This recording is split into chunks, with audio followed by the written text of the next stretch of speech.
बोला मिसेस सरदेसाई. नमस्कार. Police station मध्ये आहात? हो. मी धनंजयच्या ऑफिसला आली आहे. काही खास कारण? हो, विकीच्या जाण्याने मिस्टर पटवर्धन खूप खचले होते.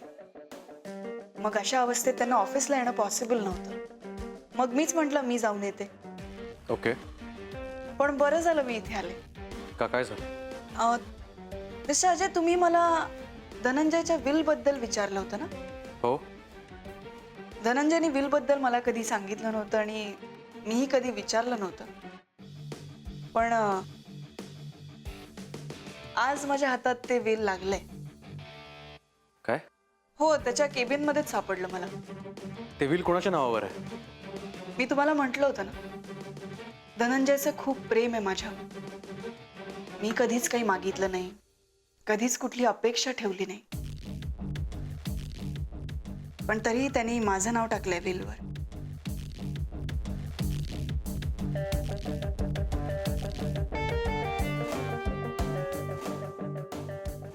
माझ्या नावावर आहे विल. मिसेस सरदेसाई, ही खूप महत्वाची इन्फॉर्मेशन दिली तुम्ही आम्हाला. मिस्टर अजय, या विल पेक्षा पण धनंजयनी आपल्यासाठी परत येणं जास्त महत्वाचं असेल ना. त्यामुळे please do the necessary. Thank you so much mister Ajay.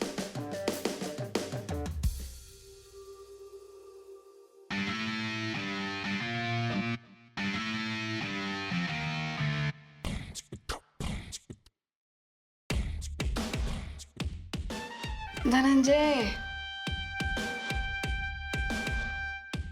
हेच आधी सांगितलं असतंस तर.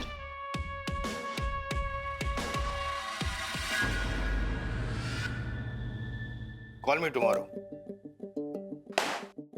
जय हिंद. जय हिंद सर. जय हिंद. काही अपडेट? Yes sir.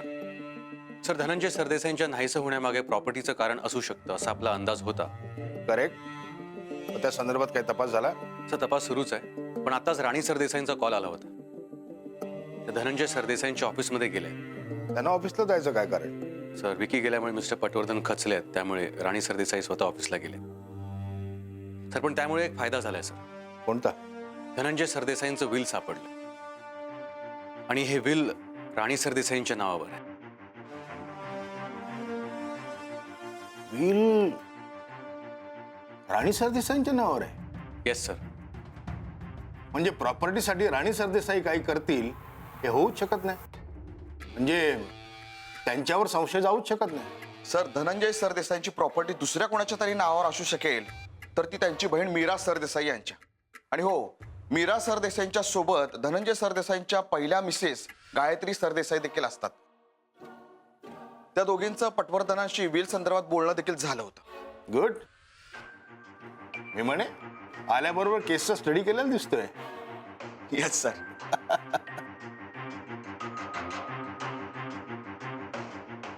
विल राणी सरदेसाईंच्या नावावर आहे हे कळल्यानंतर आणखी काही गोष्टी समोर येतात. Yes sir.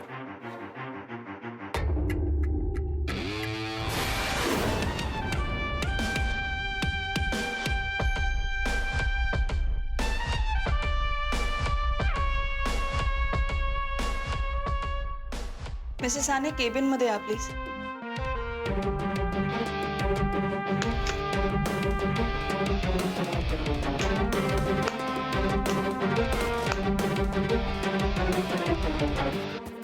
May I come in? Come in. Mrs Sane, आपल्या इथे गायत्री मॅडमचे 2 भाऊ काम करतात. हो. कुठल्या डिपार्टमेंटमध्ये? अकाउंट मध्ये. बोलवा ना त्यांना. काय झालं? बोलवताय ना? मॅडम ते आले नाहीत. का? काही खास कारण? नाही म्हणजे दोघांपैकी एक जण आजारी पडू शकतो किंवा एकाला काम असू शकतं. दोघही नाही आहेत. मॅडम आजपासून नाहीत, गेले कित्येक दिवस ते आले नाहीत. ऑफिस एंट्रीचं रजिस्टर आणा जरा. हो मॅडम, आत्ता मागून घेतो. Madam please. प्लीज. हॅलो, सरांच्या ऑफिसमध्ये एंट्रीचं रजिस्टर घेऊन या पटकन. मिस्टर पटवर्धनांना हे माहिती होतं का? हो. मग त्यांनी कधी रिझन नाही विचारलं? मला पण काही बोलले नाहीत ते. नाही म्हणजे ते कोणतीही पूर्वसूचना न देता निघून गेले. त्यांना कॉल केला तर कॉलही लागत नाही.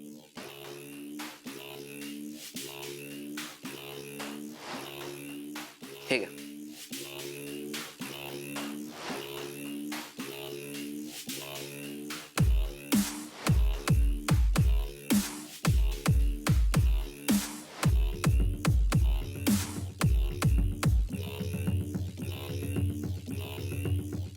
मिस्टर साने, तुमच्या एक लक्षात येत आहे का?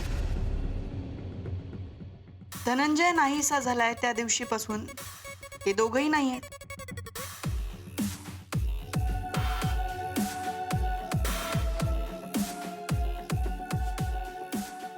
मला सांगा, धनंजय आणि यांची भेट व्हायची का?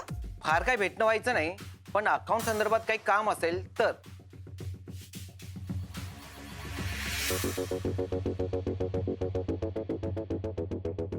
मिस्टर साने, आत्ता मला कळतंय हे सगळं काय घडतंय आणि हे सगळं कोण घडवतंय. गायत्रीच्या भावांनी केलंय हे सगळं. मॅडम, पण त्या तुम्ही या, मी बघते काय करायचं ते. साने, घेऊन जा. Thank you madam.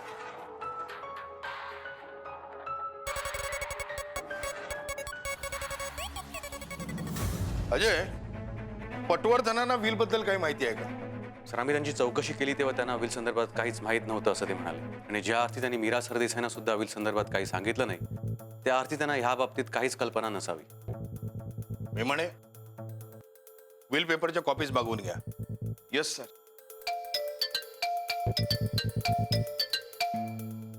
सर, राणी सरदेसाईंचा फोन आहे. बघा काय म्हणते. हॅलो.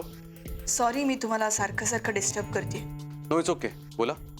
मला वाटतं मी ऑफिसमध्ये यायला उशीर केला. थोडी लवकर आले असते तर खूप गोष्टी आधीच कळाल्या असत्या. धनंजयचं अचानक नाहीसं होणं याची कारणं मला आता कळत आहेत. म्हणजे तुम्हाला आणखी काही सापडलंय का? एक मिनिट. हा, बोला. हो, गायत्रीचे 2 भाऊ इथे काम करायचे. म्हणजे धनंजय आणि गायत्रीचा डिवोर्स झाल्यानंतरही ते इथेच काम करत होते, कारण धनंजयनी रिलेशन कामामध्ये कधीच आणलं नाही. मी स्वतः त्या दोघांना इथे काम करताना पाहिलं. पण आज बघते तर ते दोघंही इथे नाही आहेत. मी चौकशी केली आणि रजिस्टर पण मागवून घेतलं. मला ना एक डाऊट आहे. म्हणजे ज्या दिवशीपासून धनंजय गायब झालाय त्या दरम्यान यांनी नोकरी सोडली असं कळलंय मला. मिस्टर अजय, आता मला जरा भीती वाटते. म्हणजे गायत्रीचा डिवोर्स झाला म्हणून या दोघांनी काही केलं नसेल ना? कारण धनंजयचं गायब होणं आणि कोणतीही पूर्वकल्पना न देऊन यांनी अचानक नोकरी सोडणं, तेही एकत्र, हे जरा संशयास्पद आहे. मिसेस सरदेसाई, तुम्ही त्या दोघांच्या डिटेल्स आम्हाला पाठवू शकता का? हो, मी सगळे डिटेल्स तुम्हाला पाठवते. पण प्लीज तुम्ही त्यांना शोधा. कदाचित धनंजयचा काहीतरी पत्ता लागेल. आम्ही शोध घेऊ. Thank you very much. Thank you. Thank you so much.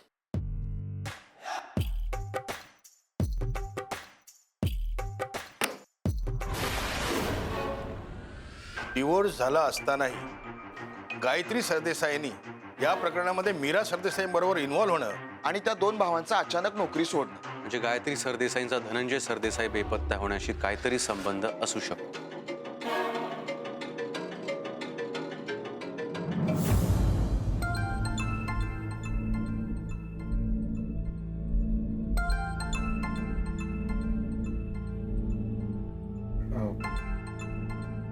ऑफिसमधून कॉल आहे.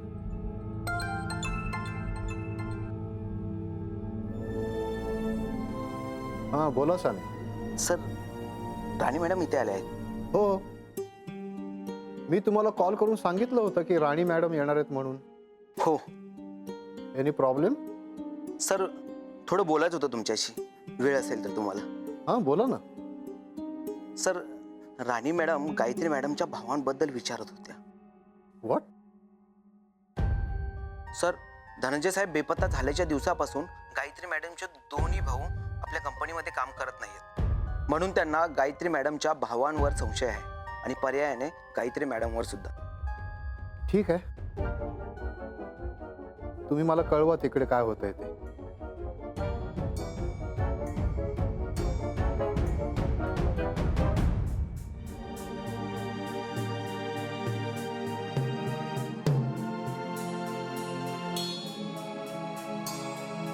काय झालं पटवर्धन? मीरा, धनंजय बेपत्ता झाल्यापासून वहिनींचे दोन्ही भाऊ कंपनीत आलेले नाहीयेत. हो, पण मग त्याचा काय संबंध? राणीने धनंजय बेपत्ता झाल्याचा संशय त्या दोघांवर आणि पर्यायाने वहिनींवर घेतलाय.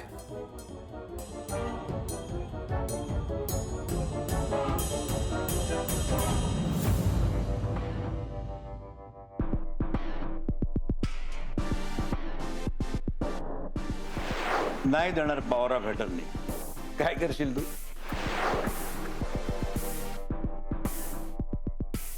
चला मिस्टर धनंजय सरदेसाई, जगासमोर येण्याची वेळ झाली.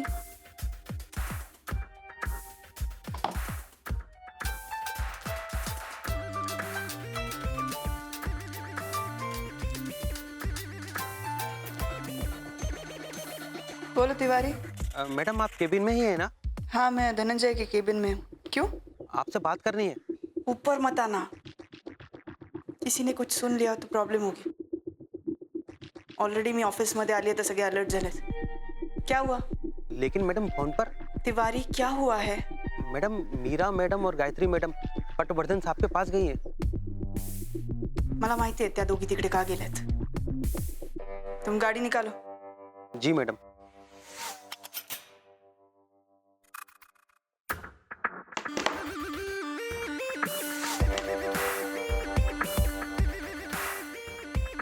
ॲडव्होकेट जाधवांना आतमध्ये पाठव.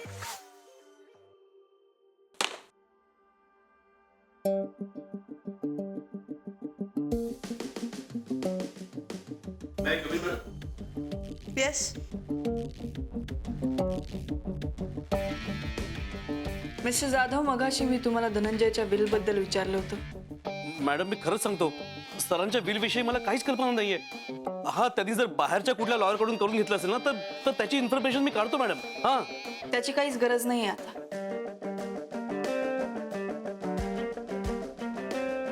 धनंजयचं बिल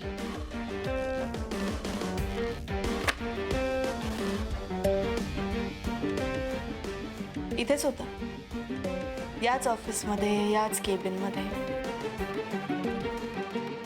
तुम्हाला काहीच माहिती नव्हतं याबद्दल? Anyway, thank you so much for your cooperation mister Jadhav. Sorry madam. जाऊ शकता तुम्ही. Yes ma'am.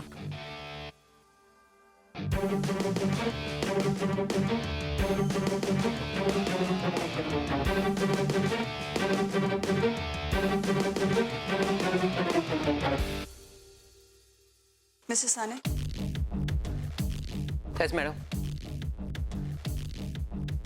धनंजय ऑफिसला येईपर्यंत मी अधूनमधून ऑफिसमध्ये येत जाईल.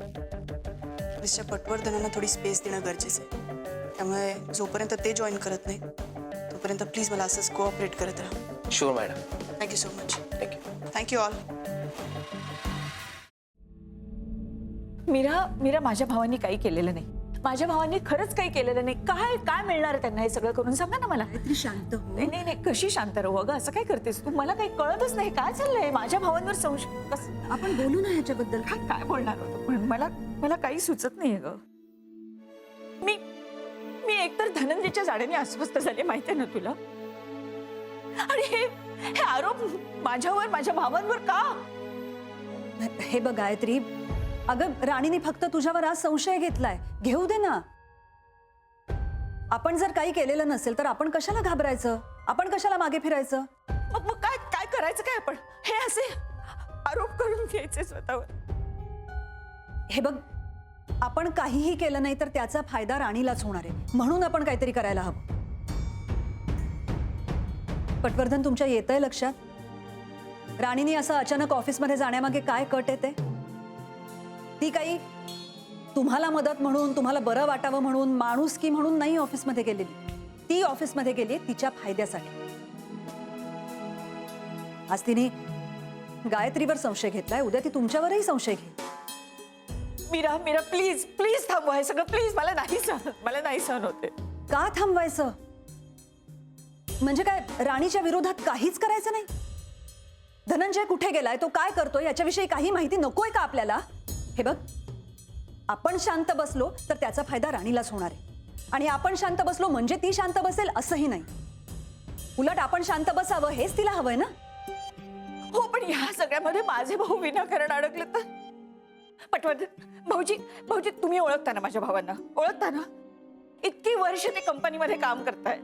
म्हणजे माझा आणि धनंजयचा डिव्होर्स झाल्यानंतर सुद्धा त्यांनी आमचं नातं त्यांच्या कामामध्ये कधीही येऊ दिले नाही, कधीही नाही. काय मला नाही काही कळत आहे काय चाललंय हे. वहिनी, मला पण खात्री आहे तुमचे दोन्ही भाऊ असं काहीही करणार नाहीत. नाहीच करणार. मीरा, मला काय वाटतं आपण आधी ते दोघं कुठे ते शोधलं पाहिजे. उगाच त्यांच्यावर संशय येता कामा नये.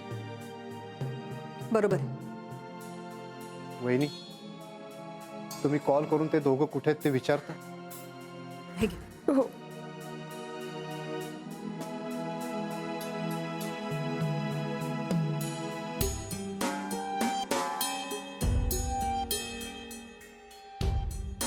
Not reachable. दोन्ही नंबर नॉट रिचेबल. काय करायचं आता? हा? काय करायचं सांगा ना.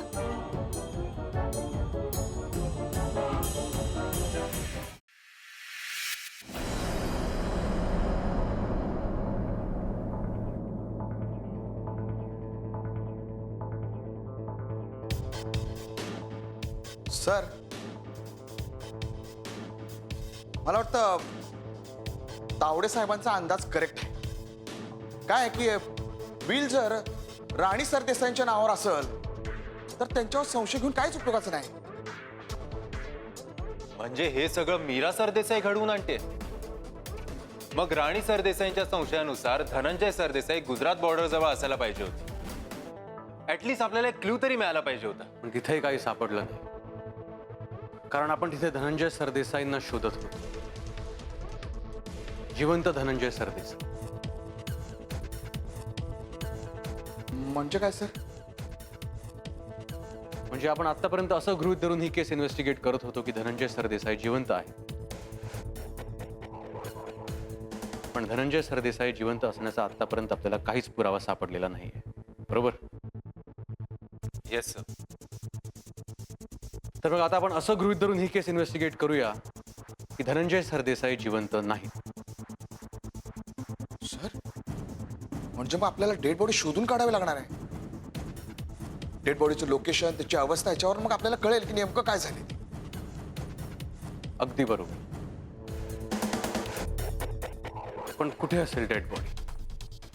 गुजरात बॉर्डर हायवे जवळ, जिकडे त्यांचा कॉल ट्रेस झाला होता. आपण तिथेही तपास करून पाहिला, पण तिथे असं काहीच सापडलेलं नाही. ज्या साईटवर ते जात असतील त्या ठिकाणी? बरोबर. त्यांच्या साईट जवळच्या सगळ्या जागा पुन्हा एकदा तपासून पहा. धनंजय सरदेसाईंचं बाहेर येणं जाणं होतंच. त्यामुळे मुंबई अहमदाबाद, मुंबई गोवा, मुंबई पुणे या सगळ्या रस्त्यांवरती काही बातमी सापडते का पहा. आपल्या सगळ्या खबरांना कामाला लावा. या तिन्ही रस्त्यांवर कुठल्या ऍक्सिडेंटच्या केसेस घडल्यात का किंवा कुठल्या डेड बॉडी सापडल्यात का, या सगळ्या डिटेल्स मला हव्यात. Yes sir. आणि आपल्याकडच्या धनंजय सरदेसाईंच्या सगळ्या डिटेल्स सगळ्यांना पाठवा. It is urgent. सर, आता आपण असं गृहीत धरून चालूया की धनंजय सरदेसाई इज डेड.